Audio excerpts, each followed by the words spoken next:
કંઈ ગળ્યું ખાવાનું મન હોય કે ઉપવાસ હોય તો દૂધીની આ રેસીપી જરૂરથી ટ્રાય કરજો. તમને ખરેખર આ રેસીપી ગમશે અને આમાં કોઈ મગજમારી બી નહીં. ઝટપટ પણ બની જાય છે અને બહુ સહેલી પણ છે અને એનો ટેસ્ટ તો બહુ જ મસ્ત હોય છે. જ્યારે બી ગળ્યું ખાવાનું મન થાય એકવાર આ રેસીપીને જરૂરથી ટ્રાય કરજો. ચલો જઈએ આપણે રેસીપી તરફ.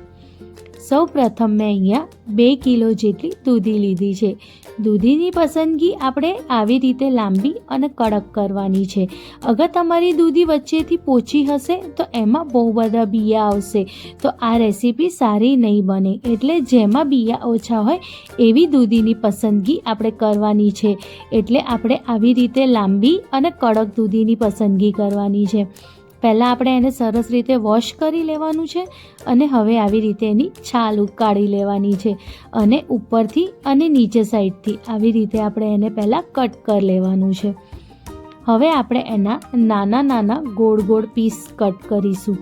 તમે કોઈ બી રીતે એને કટ કરી શકો છો, પણ હું કહીશ તમે આવી રીતે ગોળ ગોળ જ એના પીસ કટ કરજો. બહુ જાડા બી નહીં અને બહુ પતલા બી નહીં, મીડિયમ સાઇઝના આપણે બધા પીસીસને આવી રીતે કટ કરવાના છે. બસ આવી જ રીતે આપણે 2 થી 2 દૂધીના પીસીસ આવી રીતે કટ કરીને રેડી કરી દઈશું.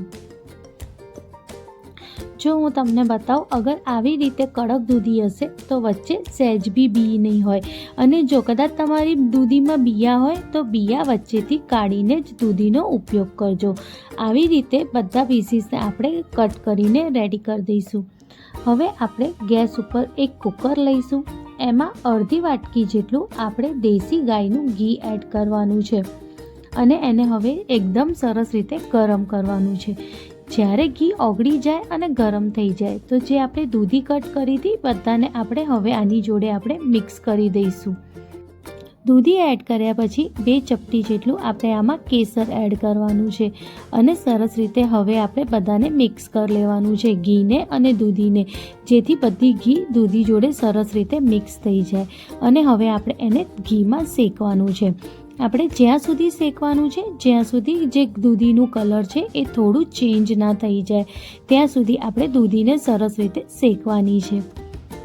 હવે દૂધીમાં આપણે આવી રીતે એલચીના જે છોતરા હોય છે એ એમાં એડ કરી દેવાના છે. એલચીના છોતરાને આપણે ફેંકવાનું નથી. હવે દૂધીને આપણે સરસ રીતે મિક્સ કરતા જવાનું છે અને એને શેકતા જવાનું છે, જેથી જે દૂધી છે એ એકદમ સરસ પોચી થવા માંડે. જ્યારે દૂધી આવી રીતે પોચી થઈ જાય ત્યારે આપણે એમાં 1 કપ જેટલું દૂધ એડ કરવાનું છે. અગર તમે મિલીલીટરમાં ગણવા જાઓ તો 200 ml જેટલું આ દૂધ છે. હવે આપણે આમાં 1 કપ જેટલું એટલે 4 મોટા ચમચા જેટલું મલાઈ એડ કરવાની છે, જેથી આનો ટેસ્ટ બહુ જ મસ્ત આવે. અગર વાટકીમાં ગણવા જાઓ તો 1 વાટકી જેટલી અને ચમચીમાં ગણવા જાઓ તો 4 મોટા ચમચા જેટલું મેં આમાં મલાઈ એડ કરી છે. હવે બધાને આપણે સરસ રીતે મિક્સ કરી દઈશું. જ્યારે સરસ રીતે મિક્સ થઈ જાય પછી આપણે કુકરને બંધ કરી દઈશું અને એને 3 વિસલ આવે ત્યાં સુધી આપણે એકદમ મીડિયમ ફ્લેમ ઉપર એને સરસ રીતે આપણે થવા દઈશું. 3 વિસલ તો એમાં ખરેખર વગાડવી જ જોઈએ, નહીં તો દૂધી સહેજ કાચા જેવી રહે. અને કુકર જ્યાં સુધી એકદમ ઠંડુ ના થાય જાતે ત્યાં સુધી આપણે કુકરને ખોલવાનું નથી. કુકર જ્યારે એકદમ ઠંડુ થઈ જાય તો તમે જોઈ શકો છો દૂધી કેટલી સરસ બફાઈ ગઈ છે અને એનું કલર પણ કેટલું મસ્ત આવ્યું છે અને જે મલાઈ હતી એના સરસ માવો પણ થઈ ગયો છે. હવે ગેસની ફ્લેમ આપણે ચાલુ કરી દેવાની છે અને ગેસની ફ્લેમ મીડિયમ રાખવાની છે અને દૂધીને હવે આપણે એકદમ સ્મેશ કરી દેવાનું છે. તમે ઈચ્છો છો તો તમે આવી રીતે તાવેતાથી પણ સ્મેશ કરી શકો છો, નહીં તો ભાજીપાવનું જે સ્મેશર આવે છે એનાથી પણ તમે આવી રીતે સ્મેશ કરી શકો છો. પણ આપણે દૂધીને સ્મેશ કરવું ખૂબ જ જરૂરી છે. આ બધી પ્રોસેસ કરતાં ફેરી આપણની ગેસની ફ્લેમ મીડિયમ હોવી જોઈએ. અગર ફૂલ હશે તો હાથ દાજી જશે. એટલે આ બધી વસ્તુનું ધ્યાન આપણે રાખવું બહુ જ જરૂરી છે. આ રેસીપી કોઈ બિગનર હશે તો એ પણ બનાવી શકે છે અને બેચલર પણ બનાવી શકે છે. બસ આ બધી વાતનું આપણે ધ્યાન રાખવું બહુ જ જરૂરી છે. એટલે આપણે આવી રીતે એકદમ મીડિયમ ફ્લેમની ગેસ કરીને આવી રીતે આપણે સ્મેશ કરતા જવાનું છે અને એની અંદરનું જે પાણી છે એ આપણે સુકાઈ દેવાનું. સૂકવા આવે પાણી એટલે 1 કપ જેટલું આપણે આમાં ખાંડ એડ કરવાની છે. ગ્રામમાં ગણવા જાઓ તો 250થી 300 ગ્રામ જેટલી આમાં મેં શુગર એડ કરી છે. હવે બધાને આપણે સરસ રીતે મિક્સ કરી લેવાનું છે. ખાંડ એડ કરીએ એટલે આમાં ફરીથી થોડું પાણી છૂટે, એટલે આપણે એને પણ બાળવું બહુ જ જરૂરી છે. આવી રીતે ઢાંકણું લગાવી દેવાનું અને પાણીને સુકાવા દેવાનું અને ગેસની ફ્લેમ એકદમ મીડિયમ કરી દેવાની.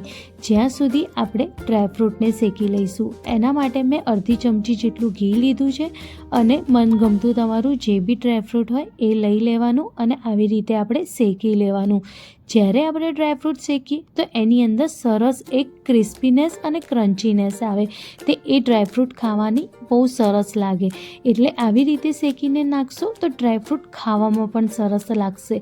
બસ આવી જ રીતે આપણે ડ્રાયફ્રૂટને શેકી લેવાનું છે. અને હવે આપણે ચેક કરી લઈએ કે દૂધીમાં જે છે એમાં પાણી બળ્યું કે નહીં. જો કેટલું સરસ દૂધીમાંથી પાણી બળી ગયું છે. બસ આવી જ રીતે આપણે હજુ પણ એને 2 થી 3 મિનિટ માટે થવા દઈશું અને એકદમ પાણી સુકાઈ જાય ત્યાં સુધી આપણે એને સરસ રીતે હલાવતા રહેવાનું છે. આ પ્રોસેસ જે બી આપણે કહીએ એમાં હલાવવાનું બહુ જ જરૂરી છે. જો કદાચ તમે નહીં હલાવો તો જે દૂધી છે એ નીચે ચોંટી જશે અને બળી જશે. એટલે આવી રીતે તમે ખાસ કરીને હલાવજો. અને તમે જોઈ શકો છો કે કેટલું સરસ કલર પણ આવી ગયું છે અને કેટલી સરસ શેકાઈ પણ ગયું છે. હવે બધા ડ્રાયફ્રૂટ્સને, એલાયચી પાવડરને, અહીંયા મેં 4 એલાયચીના પાવડરને ક્રશ કરીને આમાં એડ કર્યું છે અને હજુ પણ આને હું 2 થી 3 મિનિટ માટે શેકાવા દઈશ, જેથી એ સરસ રીતે શેકાઈ જાય અને ઘી છૂટી જાય. હવે મેં અહીંયા 1 ચમચી જેટલું રોઝ વોટર નાખ્યું છે. આનાથી આ દૂધીના હલવાનો ટેસ્ટ બહુ જ મસ્ત આવે છે. તમે એકવાર આવી રીતે દૂધીનો હલવો જરૂરથી ટ્રાય કરજો. ઝટપટ પણ બની જશે અને બહુ વાર પણ નહીં લાગે અને નાય કોઈ માવાની જરૂર પડશે કે નાય કોઈ વધારે દૂધની. ઓછા દૂધમાં અને વગર માવે આ રેસીપી બહુ જ મસ્ત બને છે. એકવાર તમે આવી રીતે દૂધીનો હલવો જરૂરથી ટ્રાય કરજો. તમને અને તમારા ફેમિલી મેમ્બરને જરૂરથી ગમશે. તમને મારી આ દૂધી હલવાની રેસીપી ગમે તો એને તમે લાઈક, શેર અને કમેન્ટ કરવાનું ના ભૂલતા અને તમારા દોસ્તો સાથે પણ જરૂરથી શેર કરજો. મળીએ આવી જ એક સરસ રેસીપી સાથે.